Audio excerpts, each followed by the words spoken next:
Hey guys, welcome back to Auto Repair guys. Our mission here at the garage is to save you guys as much money as we can. That's why we make these absolutely free videos guys. Let's go ahead and start on it now.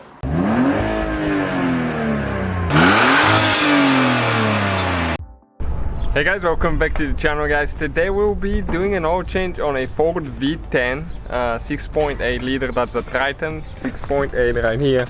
They use that on campers, on minivans, on many things. Camper vans, motorhomes like the one we have. So stay with us guys, we'll show you what you need for the job. We'll be using Motorcraft. According to the manual it says that we need 6 cords, but it's a 2002 model. If you have a different year and even different vehicle, always check the capacity because some of them have a different oil pan. So this is the oil right here, 5 cords jack and 1 cord there. The oil filter for our specific model here. This is the Motorcraft number if you need it, but again always check everything before you order part. So it's really convenient to do the oil change on that thing, to be honest with you, not very complicated at all. Okay guys, so we need a 16mm wrench or socket and we're going to remove the oil plug. It is good to drive the car actually before you do the oil change, but the downside is that you can burn yourself seriously on exhaust, hot fluid, hot oil, hot engine. So it's up to you how you do it, but you could, and it will make it come out faster and better, but again it's your own risk. And always use gloves too.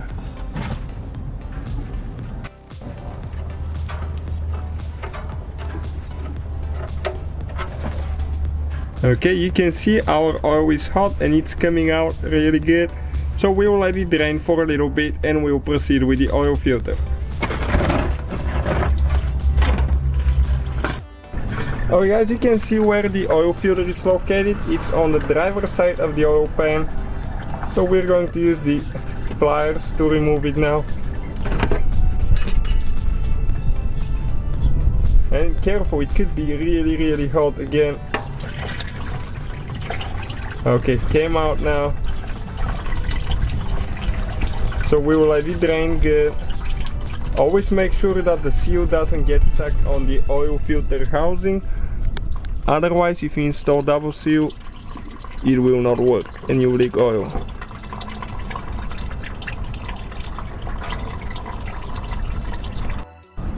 We will apply some oil on the oil filter now, on the seal, so that way next time it will not get stuck and it will come off easy. When you get it tight, never use tools, just get it tight by hand as much as you can without any tools.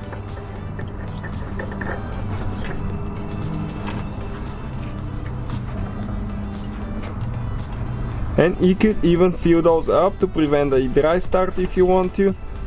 That way it's safer for the engine, and we probably should have done that too. Okay, that's it there. Okay guys, extremely windy here. I'm sorry if the quality of the sound is not so good. So we're going to install the oil plug and get it tight again. You can find the torque specs online if you need them. We'll have more information about on our website and direct links to Amazon or other websites for the products.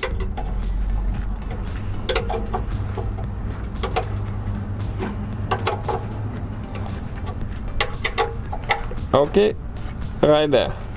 That's good. Open the hood now and we'll proceed under the hood. We're done under the vehicle now. Okay, if we know how to open that thing. It definitely needs a butt here. Okay, that's where we fill the oil, 5W20. So we'll just go ahead, take the cap off. This is the dipstick right here, very inconvenient location, it's very long as well. Okay guys, according to the manual for this year and model it's 6 cords, so that's what we will add and we'll check it. But again, always check yours. Don't spill it out of the thing because it will get on the exhaust and it will be really stinky and smoky as well.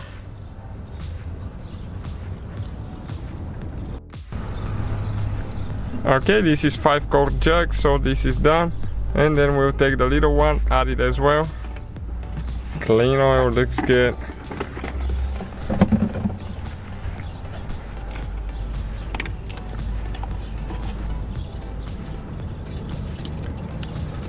Okay, and once we add these ones, stay with us to see what else we will need to do.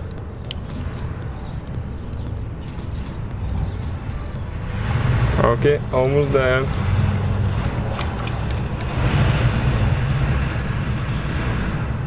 Perfect, this is 6 quarts, guys, right here now.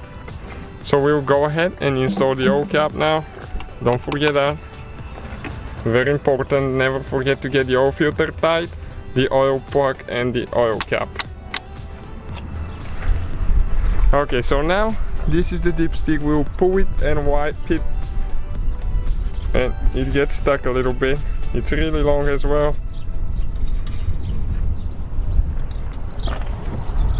Okay, and we'll see if we have enough oil so we can proceed with starting the car. It might be a little bit too much, but that's fine because when we start it, the oil filter will take some.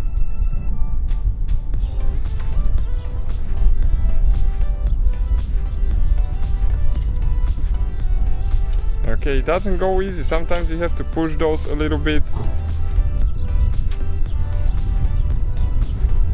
But eventually it will go.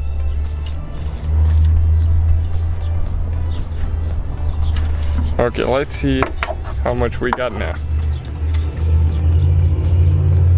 Okay, it's a little bit over max right here, that's fine. So now we will install the dipstick, guys. Start it and let it run for a couple minutes. Okay, dipstick is installed. Make sure you're on a level ground when you read the oil level. Let's go ahead and do that now. Okay. Right there now. We're getting good oil pressure, that's good. We'll let it run for a little bit, probably about a minute or two, and we will turn it off and let it sit for at least 5 minutes before we read the oil again. Okay guys, we'll wipe the dipstick now and read it and see how it is. And see if we need to add more, or if 6 is even a little bit much. Hopefully it's not, because if it is, we might need to drain some. It's very inconvenient dipstick, that's one thing for sure, but that's because of the where the engine is located. Okay, you can see where we are, right below maximum there, so that's perfect. Thank you guys for watching, please subscribe, let's grow that channel together, guys. So guys, hopefully the video was helpful. If you have any questions, don't hesitate to let us know. Now check out our YouTube channels, guys. We have more than 19,000 free repair videos that can save you thousands of dollars in future repairs. That's why we make these absolutely free videos. Hopefully the video will be helpful. Thank you for watching and see you guys next time.